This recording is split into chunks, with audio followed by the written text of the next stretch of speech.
Toi qui es dans l'Afrique là, qui a été incapable de sauver l'Afrique des colons.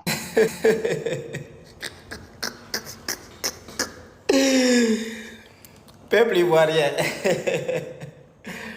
c'est lui-là que vous envoyez faire le débat.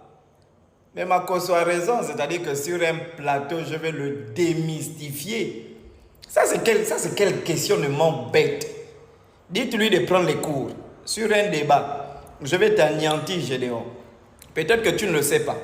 En 476, lorsque l'Empire romain se disloque, l'Empire romain d'Orient, qu'on appelle l'Empire byzantin, va être colonisé, qui était un empire 100% chrétien. Jésus-Christ était Dieu dans cet empire. Il était 100% chrétien.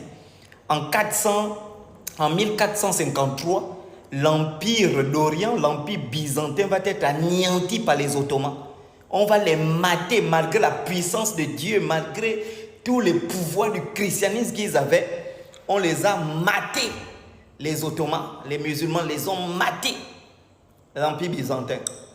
Ensuite, il y a ce qu'on appelle l'ancien royaume d'Arménie, qui était le premier pays au monde à adopter le christianisme comme religion d'État, qu'on appelle l'Arménie. En 301 après Jésus-Christ, ils ont décidé que le christianisme devienne une religion d'État. Ils ont été anéantis par l'Empire romain, par l'Empire ottoman. Les musulmans les ont tués, bastonnés malgré qu'ils soient... Toi, tu racontes des bêtises. Ça, c'est un raisonnement bête de dire comment les colons ont pu venir ici si on était puissant. Mais comment les musulmans ont pu anéantir l'Empire byzantin?